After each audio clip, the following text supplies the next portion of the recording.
Selamat pagi semua, ku nantikan dirimu di depan kelasmu, menantikan kami.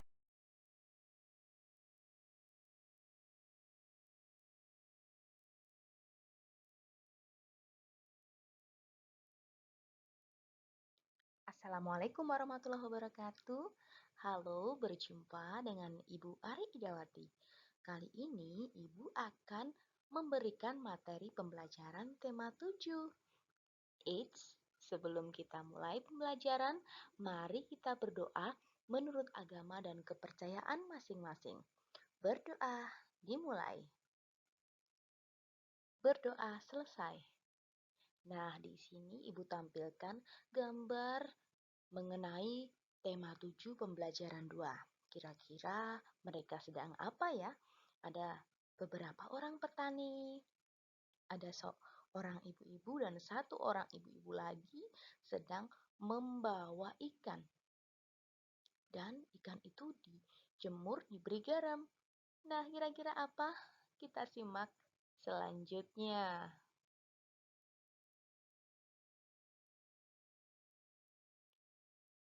Ayo mengamati.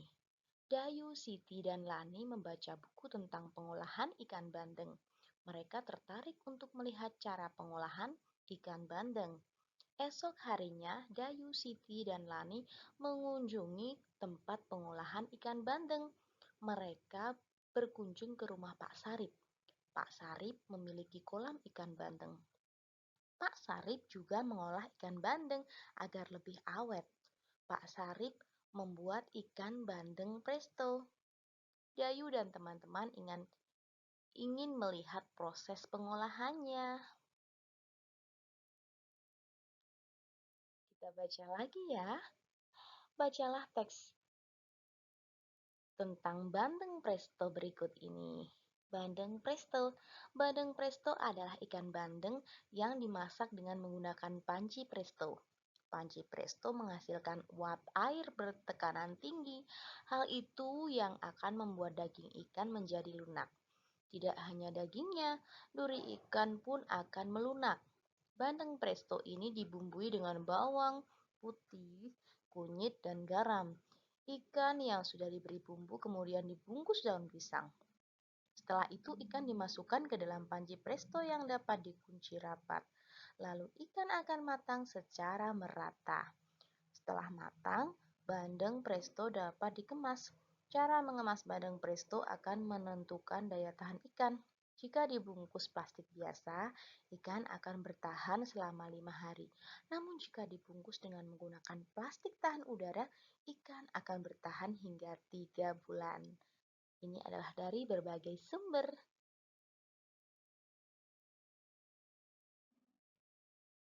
Tiba saatnya kita berlatih bersama-sama. Kumpulkan kalimat yang diberi warna berbeda disebut paragraf. Ada berapa buah paragraf pada teks bandeng presto? Ya, kalian tentu bisa menjawabnya dengan tepat.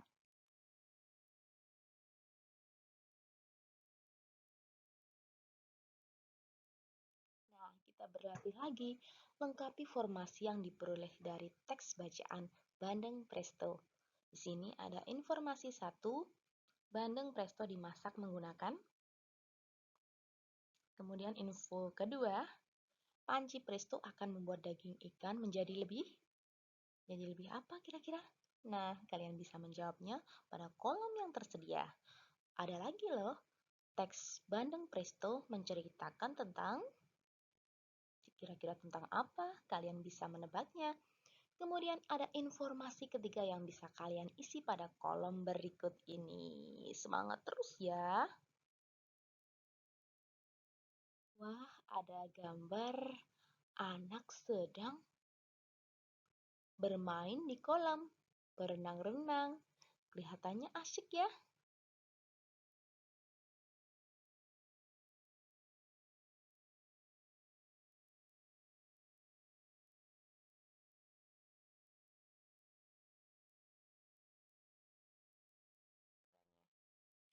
Selain kolam ikan, Pak Sarip juga memiliki kolam renang. Pak Sarip mengajak Siti, Dayu, dan Lani menuju ke kolam renang. Pak Sarip mempersilahkan mereka bermain di kolam renang. Di kolam renang, banyak anak sedang bermain air. Ada yang duduk-duduk di tepi kolam, ada yang belajar meluncur, ada pula yang telah mahir berenang. Seorang penjaga mengamati di tepi kolam. Lani telah mahir berenang.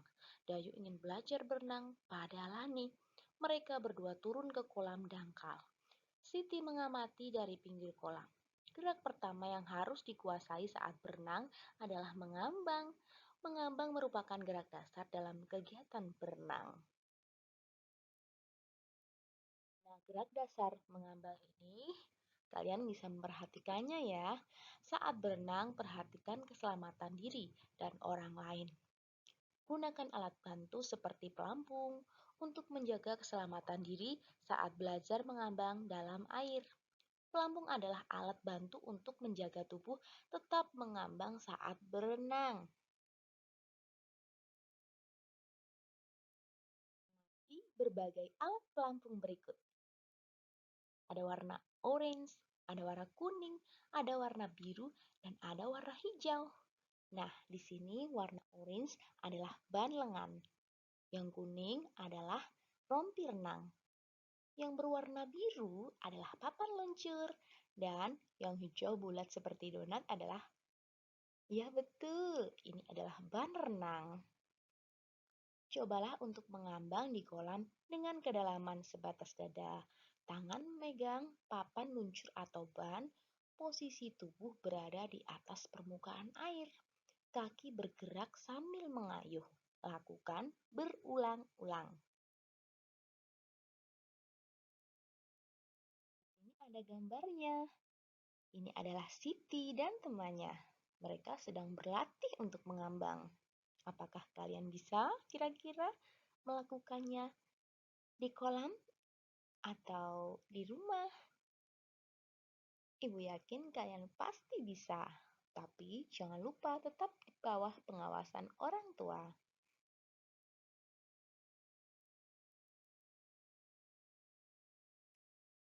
Di sini ibu menyuguhkan gambar. Ayo kita amati bersama-sama. Lani, Dayu, dan Siti memiliki kemampuan yang berbeda dalam berenang. Lani telah mahir berenang. Dayu ingin belajar berenang. Siti lebih senang bermain di pinggir kolam, di lingkungan sekitar. Kita dapat menemukan beragam kemampuan. Beragam artinya bermacam-macam. Lani, Dayu, dan Siti juga memiliki cara yang berbeda dalam menikmati buah-buahan. Misalnya, Siti menikmati buah-buahan ketika minum susu rasa stroberi. Dayu menikmati bolu pisang. Lani lebih suka makan buah apel. Semua suka buah-buahan, namun mereka menikmati buah dengan cara yang berbeda-beda. Setiap orang memiliki kebiasaan yang berbeda-beda. Apakah kalian juga demikian? Wah, banyak sekali ya ternyata perbedaan-perbedaannya. Mari kita mencoba. Dengarkan cerita gurumu tentang beragam kebiasaan. Dapatkah kamu menyebutkan perbedaan kebiasaan Dayu, Siti, Lani dari cerita tersebut?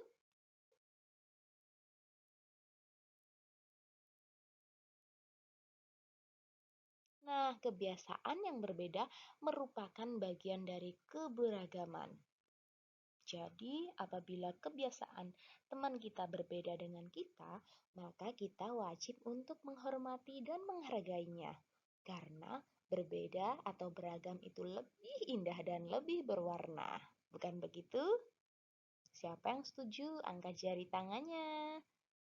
Wah, banyak ya murid ibu yang setuju dengan ibu guru.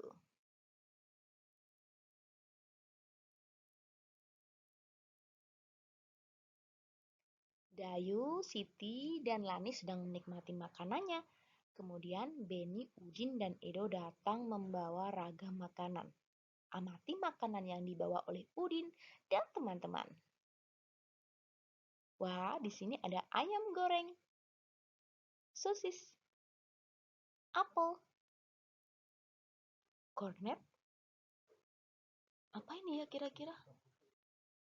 Dan ada susu sapi.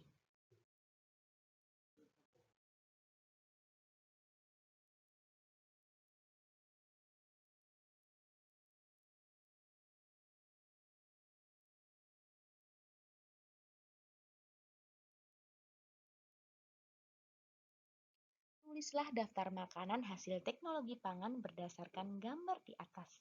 Ini ada kolom, nomor, dan jenis makanan. Kalian bisa menuliskannya di buku tugas kalian masing-masing.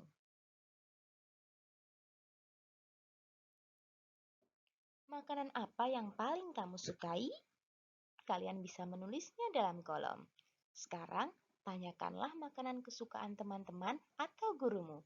Wawancarai 3 orang teman dan 2 orang guru untuk mengetahui makanan kesukaan mereka. Wow, cukup menyenangkan bukan? Nah, setelah itu kita berdiskusi. Setelah melakukan wawancara pada teman dan gurumu, tuliskan hasilnya pada tabel di bawah ini. Ini ada kolom nomor, nama, dan makanan yang disukai. Amati hasil wawancara pada tabel di atas. Apakah mereka menyukai jenis makanan yang sama? Apakah mereka menyukai makanan hasil teknologi pangan? Diskusikan bersama temanmu, kemudian lingkari jawaban yang paling tepat di bawah ini. Jenis makanan yang disukai oleh orang-orang di lingkungan sekitarmu ternyata sama atau berbeda. Atau ini berarti setiap orang memiliki kebiasaan yang berbeda atau sama. Kalian bisa menjawabnya dengan melingkarinya. Ternyata setiap orang memiliki makanan kesukaan. Kesukaan setiap orang berbeda-beda. Jika temanmu memiliki kesukaan yang berbeda darimu, apa yang akan kamu lakukan? Apakah memaksa untuk menyukai hal yang sama, ataupun membiarkannya, atau mengacurkannya, atau bahkan membencinya? Ternyata sikap memahami dan menerima perbedaan kesukaan setiap orang yang sesuai dengan pengamalan Pancasila, sila ketiga yang bunyinya Persatuan Indonesia. Walaupun kita berbeda kesukaan, tetapi kita harus tetap bersatu. Dan inilah saatnya kegiatan bersama orang tua. Siswa mengidentifikasi makanan yang disukai oleh setiap anggota keluarga, serta menentukan apakah kesukaannya sama atau beragam. Cukup mudah bukan? Ibu yakin kalian pasti bisa. Nah, jangan lupa anak-anakku di rumah tetap belajar lebih giat ya. Patuhi protokoler kesehatan. Jangan lupa memakai masker. Ingat pesan Ibu 5M. Dan Ibu akhiri sekian. Wassalamualaikum warahmatullahi wabarakatuh.